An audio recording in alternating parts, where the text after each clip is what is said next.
दोस्तों ये कहानी नामुराद बेन नाम की एक नौसिखिया के बारे में है, जिसे अपनी गर्लफ्रेंड के साथ शादी करने के लिए एक अग्नि परीक्षा देना पड़ता है, क्योंकि उसका साला एक होनहार पुलिस ऑफिसर था और वो बेचारा नामुराद बेन नाम की तरह ही नामुराद था। तो दोस्तों इस मूवी की कहानी बहुत ही जबरदस्त है, तो कृपया करके वीडियो को आखिर तक देखना, बहुत मजे आएंगे। कहानी की शुरुआत में हम जेम्स नाम के एक पुलिस ऑफिसर को एक गुंडे से फर्जी पासपोर्ट लेते हुए देखते हैं। तभी वो उससे ओमार के बारे में पूछता है और कहता है कि उसे 500 फर्जी पासपोर्ट चाहिए, लेकिन पैसा वो सिर्फ ओमार को ही देगा। दरअसल ओमार एक बहुत ही खतरनाक अंडरवर्ल्ड डॉन है, जिसकी तलाश 11 मुल्कों की पुलिस कर रहे हैं, लेकिन किसी को ये पता ही नहीं है कि वो दिखता कैसा है। खैर वो डील तो नहीं होता, पर बाहर आते ही उन सभी के बीच में गोलाबारी शुरू हो जाता है। जेम्स कार लेकर उसका पीछा करता है और आगे पूरे शहर को तहस नहस करके आखिरकार वो उस गुंडे को पकड़ ही लेता है। अब शहर के लोगों की जान को इतने खतरे में डालने की वजह से उसका बॉस उसके ऊपर लगाम लगाते हैं और जेम्स को ओमार के प्रोजेक्ट पर काम करने से मना करते हैं, क्योंकि वो पिछले 3 सालों से ओमार के पीछे पागल कुत्तों की तरह पड़ा हुआ था और इस काम में चुन्नी मुन्नी नाम के 2 ऑफिसर भी जेम्स के लिए काम कर रहे थे। दूसरी तरफ हम नामुराद बेन नाम के एक आदमी को देखते हैं, जो पूरा दिन घर पर पड़े पड़े सिर्फ वीडियो गेम ही खेलता रहता है। वो उसकी गर्लफ्रेंड एंजेला के साथ रहता है, जो कि बदकिस्मती से जेम्स की छोटी बहन है, यानी जेम्स उसका होने वाला साला है। एंजेला नामुराद बेन से बहुत प्यार करती है, लेकिन जेम्स अपने होने वाले जीजाजी को थोड़ा भी देख नहीं पाता, क्योंकि नामुराद बेन सच में नामुराद है। एंजेला की वजह से वो वीडियो गेम में हार जाता है और अपने दोस्तों से कहता है, माफ करना दोस्तों, लिविंग रूम में एक काली चिड़िया आ गई है, पता नहीं पिंजरे से कैसे निकली। एंजेला उससे कहती है, तुम तो पूरा दिन बस वीडियो गेम ही खेलते रहते हो और हमारे मंगनी के बारे में कुछ भी नहीं सोचते।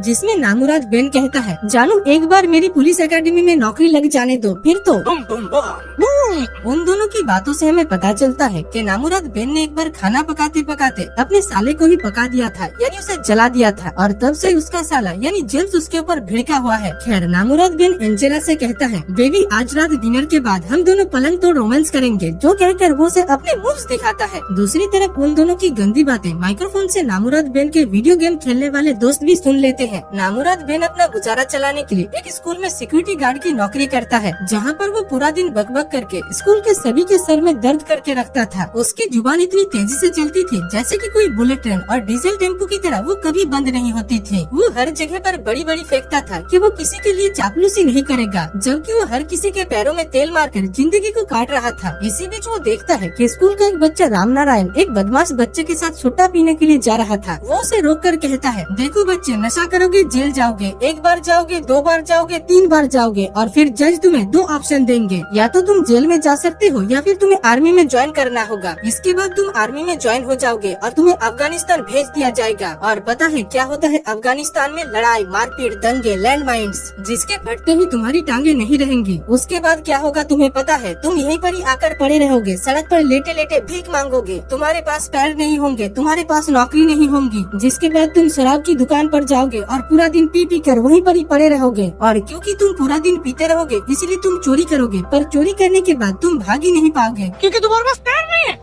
अब करीब 20-25 मिनट तक उसका ये भाषण सुनने के बाद वो बच्चा वहाँ से खिसक लेता है। इसके बाद नामुराद बेन अपने पीछे से एक लेटर निकालता है, जिससे उसे पता चलता है कि उसका पुलिस एकेडमी में एडमिशन हो चुका है, यानी कल नहीं तो परसों या फिर अगले साल तक वो पुलिस ऑफिसर बन ही जाएगा। वो खुश होकर अपने साले यानी जेम्स को कॉल लगाता है, लेकिन जेम्स को उससे चिढ़ थी तो वो उसका कॉल नहीं उठाता। जेम्स चुन्नी मुन्नी को बताता है कि कैसे नामुराद बेन उसकी बहन की ले रहा है और वो अपनी बहन को उससे बचा भी नहीं पा रहा, क्योंकि वो उससे सच्चा वाला प्यार करती है। जो सुनकर चुन्नी मुन्नी कहते हैं, या फिर ये भी हो सकता है कि तेरी बहन को उसका ब्लैक हैमर पसंद आ गया है। खैर रात को नामुराद बेन घर में घुसते ही एंजेला के साथ चुम्बन चपाटी शुरू कर देता है। एंजेला उसे ऊपर चलने के लिए कहता है, तो नामुराद बेन कहता है, नहीं नहीं नहीं, तुम ऊपर जाओगे तो सब कुछ बिगड़ जाएगा, तुम जाकर ब्रश करोगे, फिर मुँह धोगे, फिर मुँह में क्रीम लगाओगी, इससे अच्छा है यहीं पर ही करता हूँ, मजा आ जाएगा। तभी अचानक जेम्स उन दोनों की तरफ टॉर्च मारता है। अब अपने घर में आतंकवादी घुसा हुआ देखकर नामुराद बेन की फटकर 464 हो जाती है और वो एंजेला को धक्के मारकर खुद भी नीचे गिरकर लुढ़क जाता है। थोड़ी देर बाद जब वो होश में आता है तभी वो एंजेला और उसके भाई को बहस करते हुए देखता है। उसका भाई कहता है, नामुराद बेन एक नामुराद चींटी की तरह है, एकदम डरपोक। एंजेला कहती है, वो कभी भी चींटी की तरह नहीं था, वो रोंदू हो सकता है, लेकिन मैं उससे प्यार करती हूँ और तुम मेरे घर में चोरी छुपे क्यों घुस आए हो? जेम्स कहता है, मैं चोरी छुपे नहीं आया था, तुमने दरवाजा खोल कर रखा था। अब अपनी बेइज्जती होते हुए नामुराद बेन भी सुन रहा था, इसीलिए वो उठकर जेम्स को भला बुरा कहने के लिए जा ही रहा था कि तभी जेम्स जेम्स की आंखें देखकर वो डर के मारे चूहा बन जाता है। आगे वो जेम्स से कहता है, देखो यार, मुझे पता है कि तुम मुझे इसलिए पसंद नहीं करते क्योंकि तुम मुझे जानते नहीं हो। जिसमें जेम्स कहता है, नहीं नहीं, मैं तुझे अच्छे से जानता हूँ, इसीलिए तुझे पसंद नहीं करता। जिसके बाद नामुराद बिन हंसकर उसे बताता है कि उसे पुलिस एकेडमी में एडमिशन मिल गया है और अब वो तरक्की के ऊपर तरक्की करके उसकी बहन के साथ शादी करना चाहता है। ये बात सुनकर जेम्स उसे ये साबित करने के लिए कहता है कि वो उसकी बहन के लायक है या नहीं। इसीलिए अगले ही दिन वो उसे तैयार रहने के लिए कहता है। अगली सुबह वो एंजेला के साथ जब सो रहा था तभी जेम्स को अपने कमरे में देखकर उसकी आंखें फूल जाती है। जेम्स उसे उसके तशरीफ को उठाकर उसके साथ चलने के लिए कहता है और वो भी तैयार होकर उसके पीछे पीछे जाने लगता है। तभी जेम्स उससे कहता है, शायद ये आखिरी बार हो जब एंजेला तुम्हें जिंदा देख रही है, इसीलिए जाओ उसे गुड बाय कहकर आओ, क्योंकि पुलिस की जिंदगी में आसपास चारों तरफ बहुत खतरा होता है और तुम्हें गोली भी लग सकती है। ये सुनकर नामुराद बिन तुरंत एंजेला के पास जाकर उससे कहता है, जानू तुम मुझे इंद्रधनुष की तरह एहसास दिलाते हो, क्योंकि हम दोनों ही बहुत रंगीन मिजाज के हैं और मुझे पसंद है जब तुम मुझे प्यार करती हो। ऐसा लगता है जैसे कि कोई बंदर कलाबाजी मार रहा हो, जो कहकर वो उसकी चुम्मी लेने लगता है।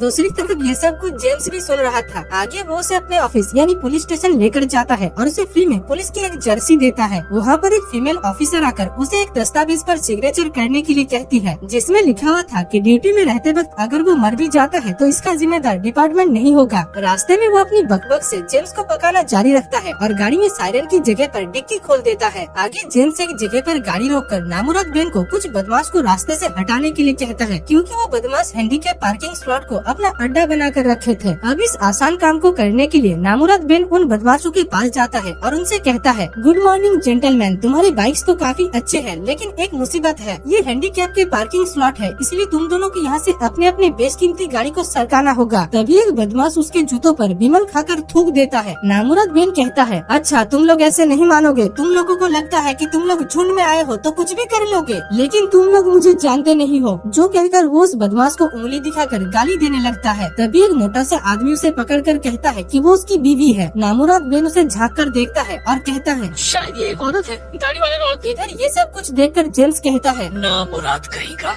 तभी नामुराद बेन के पास और भी बहुत सारे गुंडे आ पहुँचते हैं और उसे दबोच लेते हैं। उसके शरीर से उसकी आत्मा बस निकलने ही वाला था कि तभी वहाँ पर जेम्स आकर उसे उन बदमाशों के हाथ से बचाकर अपने साथ लेकर जाता है। गाड़ी में एंजेला नामुराद बेन को कॉल करती है और नामुराद बेन उसके सामने बड़ी बड़ी फेंकता है। वो कहता है, बेन मैं सड़कों को इतने अच्छे से साफ कर रहा हूँ कि तुम यहाँ पर बैठकर आराम से खाना खा सकती हो। खैर आगे जेम्स उसे एक पार्क में लेकर जाता है, जहाँ पर एक छोटे बच्चे से ये उगलवाना था कि उसका बड़ा भाई कहाँ पर है। दरअसल उस बच्चे बड़ा भाई ओमार के लिए काम करता है, इसलिए जेम्स को उसकी तलाश है। नामुराद बेन सोचता है कि बच्चों के पेट से बात उगलवाना उसके लिए बच्चों का खेल है, इसीलिए वो मुंह उठाकर उस बच्चे के पास पहुंच जाता है। वो उसके सामने अपना ढौस जमाता है और उससे कहता है, प्यार से बता दे तेरा भाई कहाँ पर है, वरना मार मार कर चमड़ी उधेड़ दूंगा। जिसमें वो बच्चा कहता है, तुम्हें लगता है कि मैं तुम्हें बता दूंगा कि मेरा भाई कहाँ पर है। अब वो बच्चा जब उसे पूरी सच्चाई नहीं बताता तभी नामुराद बेन उसे पकड़ लेता है और वो बच्चा कहता है, बचाओ बचाओ, ये बच्चे को मार रहा है, देखो बच्चे को मार रहा है, बचाओ कोई मुझे तो बचाओ। ये सुनकर वहाँ के पब्लिक उसे मारने के लिए जाते हैं और नामुराद बेन अपनी जान बचाकर वहाँ से भागने लगता है। आगे वो जेम्स से कहता है, अगर मेरे पास एक बंदूक होता तो मैं अच्छे से काम कर पाता। जेम्स कहता है, ओ तो फिर एक बच्चे को संभालने के लिए तुम्हें बंदूक चाहिए। नामुराद बेन कहता है, नहीं नहीं, सिर्फ आत्मविश्वास के लिए, अगर पास में गन होती तो मेरा आत्मविश्वास और भी बड़ा हुआ होता, एक जोश मिलता, एक दम मिलता कि मेरे पास गन है। इसके बाद जेम्स उसे एक नकली राइफल स्टोर पर लेकर जाता है, लेकिन नामुराद बेन ने वीडियो गेम के अलावा कहीं पर भी बंदूक नहीं चलाया था, इसीलिए उससे ठीक से बंदूक पकड़ा भी नहीं जाता और निशाना तो तौबा तौबा तौबा। यहाँ पर भी उसके बंदूक से ज्यादा उसकी मुँह चल रही थी, इसलिए यहाँ पर सभी लोग एक कार्टून को बंदूक चलाते हुए देखते हैं। अब पिस्टल जब उसके हाथ से नहीं चलती तब वो फिर से फेंकता है और कहता है कि उसे शॉटगन चलाना आता है, पर शॉटगन को चलाने पर वो न्यूटन की F=any लॉ को फॉलो करते हुए दीवार से जाकर टकराता है, जिससे उसके पेट का पानी हिल जाता है। बाहर उसके जुबान से आवाज नहीं निकल रही थी, पर फिर भी वो फेंकना बंद नहीं करता और कहता है कि मुझे higher grade military weapon use करने की आदत है, जैसे कि RPG, मशीन गन, ये सब कुछ। खैर इसके बाद जेम्स उसे एक शॉपिंग मॉल के अंदर लेकर जाता है, जहाँ पर एक बदमाश ने शॉपिंग मॉल के ओनर के नाक में दम करके रखा था और दारू पीकर ताजे ताजे सब्जियों को फेंक रहा था। नामुराद बेन जब उसे रोकने के लिए जाता है तब उसके मुँह पर एक पपीता फेंक कर मारता है और रोते रोते अपने सारे कपड़े उतार कर अपने पूरे बदन में शहद लगा लेता है। इसके बाद वो नामुराद बेन को पकड़कर उसे उठा कर पटकता है और अपने बदन में लगा हुआ शहद को उसे चटवाता है। जेम्स यहाँ पर नामुराद बेन को आकर बचाता है और उस शराबी को जेल में भेज देता है। नामुराद बेन इन सब से बहुत दुखी था क्योंकि वो इम्तिहान में फेल हो चुका था। इसी बीच वो जेम्स के पीछे पीछे थाने के अंदर जाता है। तभी उसे पता चलता है कि अब तक जो भी क्राइम हुआ ये सब कुछ जेम्स के प्लानिंग का हिस्सा था और सभी क्रिमिनल्स नकली थे। ये जानने के बाद भी वो जेम्स को ये नहीं बताता कि उसे जेम्स के प्लान के बारे में पता है। तभी जेम्स को एक सीरियस केस में कॉल आता है और कुछ बदमाशों को पकड़ने के लिए उसे नाइट क्लब में बुलाया जाता है। नामुराद बेन भी छोटे बच्चों की तरह उसके साथ चलने के लिए जिद करने लगता है, इसीलिए जेम्स को ना चाहकर भी उसे उसके साथ लेकर जाना पड़ता है।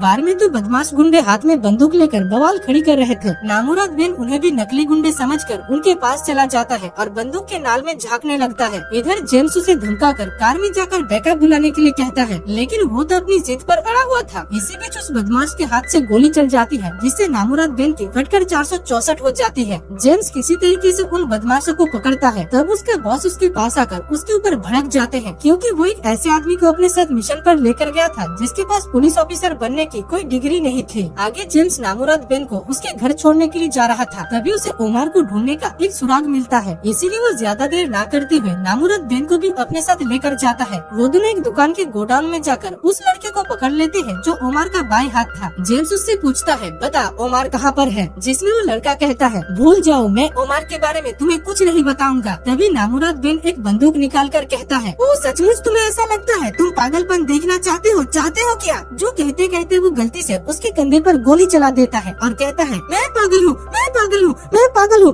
मैं पागल हूँ। अब उसकी पागलपन देखकर वो लड़का बता देता है कि ओमर शहर के बाहर पार्ले जी की बिस्कुट फैक्ट्री में अपने साथियों के साथ मिलने वाला है। जिसके बाद वो दोनों ओमर को पकड़ने के लिए निकल जाते हैं। रास्ते में जेम्स अपने दोस्त चुन्नी मुन्नी को भी ये बात बता देता है कि ओमर पार्ले जी के बिस्कुट फैक्ट्री में आने वाला है। आगे जेम्स नामुराद बेन को बाहर ही रुकने के लिए कहकर चुन्नी मुन्नी के साथ फैक्ट्री के अंदर जाता है। तभी अचानक चुन्नी मुन्नी उसके ऊपर बंदूक तानकर उसे अपने हिरासत में ले लेते हैं और हमें पता चलता है कि चुन्नी मुन्नी भी ओमर के हाथों बिका हुआ है। वो सभी गुंडे जेम्स को पकड़कर उसे कुर्सी में बांध देते हैं और उसे मारने के लिए जाने लगते हैं। तभी वहाँ पर नामुराद बेन चश्मा पहनकर आ पहुँचता है और उन सभी के सामने कहता है कि वो ओमर है। दरअसल वो सभी गुंडे ओमर के लिए काम तो करते थे, लेकिन उन्होंने कभी ओमर को देखा नहीं था, इसीलिए नामुराद बेन उनके सामने अपना ढोस जमाने लगता है। वो ताली बजाकर एक आदमी से कहता है, तुम तो काफी अच्छे काम कर रहे हो, मैंने पूरे हफ्ते तुम्हारे पर नजर रखा और मुझे तुम्हारी तरह जोशीले लड़के चाहिए। जो कहकर वो जेम्स के पास जाकर कहता है, दोस्तों यही है वो आदमी जो मेरे पीछे पागल कुत्तों की तरह पड़ा हुआ था, लेकिन इसने मुझे कभी पकड़ नहीं पाया, इसीलिए आज मैं इसे बोटी बोटी करके कुत्तों को खिला दूंगा। तभी चुन्नी से एक चाकू देकर कहता है, बॉस इससे काटिए, कल ही खरीदा है। नामुराद बेन बड़ी ही चालाकी से उस चाकू से जेम्स को आजाद कर देता है और उसे गाड़ी से कुचलने के लिए अपने साथ लेकर जाता है। तभी वहाँ पर 6 फीट 2 इंच का एक आदमी आ पहुँचता है जो सभी को बताता है कि वो ओमर है। ये देखकर जेम्स नामुराद बेन को लेकर वहाँ से भागने लगता है और उन सभी के बीच में गोलाबारी शुरू हो जाता है। वो दोनों कुछ बक्से के पीछे जाकर छिपे हुए थे, इसलिए ओमर के गुंडे उनकी तरफ ग्रेनाइड फेंकते हैं। नामुराद बेन उन ग्रेनाइड्स को दिवाली के पटाखे की तरह उठा कर उनकी तरफ फेंकता है, क्योंकि उसे पता था कि ग्रेनाइड को फटने में 5 सेकंड का वक्त लगता है, जो कि उसने वीडियो गेम खेलकर सीखा था। इसके बाद वो दोनों वहाँ पर पड़ी हुई एक पैसों से भरा हुआ थैला लेकर बिस्कुट फैक्ट्री से निकल जाते हैं और तभी वहाँ पर एक जोर का धमाका होता है। इस लड़ाई की वजह से नामुराद बेन के पैर में गोली लगी थी, इसीलिए जेम्स उसे तुरंत हॉस्पिटल में लेकर जाता है। दूसरी तरफ एंजेला जब नामुराद बेन के दोस्तों के साथ वीडियो गेम खेल रही थी, तभी उसके घर में ओमर अपने साथियों के साथ आ पहुँचता है और उसे पकड़ लेता है। अब उसे चिल्ला चिल्ली करते हुए दूसरी तरफ माइक्रोफोन से नामुराद बेन के दोस्त भी सुन लेते हैं और वो लोग ये बात जेम्स को इन्फॉर्म करते हैं। इसके बाद जेम्स और नामुराद बेन एंजेला को बचाने के लिए किसी तरीके से छिपकर घर के अंदर घुस जाते हैं और ओमर और उसके साथियों के साथ हाथापाई शुरू हो जाता है। इस हाथापाई में जेम्स के कंधे पर गोली लग जाता है और नामुराद बेन मुक्का खाकर वहीं पर ही बेहोश हो जाता है। इधर ओमर एंजेला को बंदी बनाकर अपने साथ लेकर जा रहा था। जेम्स उसे रोकने की बहुत कोशिश कर रहा था, लेकिन ओमर ने तो एंजेला के सर पर बंदूक तान कर रखा था। तभी वहाँ पर ऊपर से नामुराद बेन एक लटकंडी चलाता है और जेम्स उसे गोली मारकर नीचे गिरा देता है। थोड़ी दूर में वहाँ पर बाकी के पुलिस ऑफिसर भी पहुँच जाते हैं और ओमर को पकड़कर पुलिस कस्टडी में लेकर जाया जाता है। अब क्योंकि नामुराद बेन की वजह से उन तीनों की जान बची थी, इसलिए जेम्स उसे अपनी बहन के साथ शादी करने की परमिशन दे देता है। और दोस्तों इसी के साथ ही इस मूवी की कहानी समाप्त हो जाती है। तो दोस्तों इस मूवी का और एक पार्ट है, अगर आप चाहते हो कि मैं उसे भी एक्सप्लेन करूँ तो कमेंट में मुझे जरूर बताना और चैनल को सब्सक्राइब करना मत भूलना।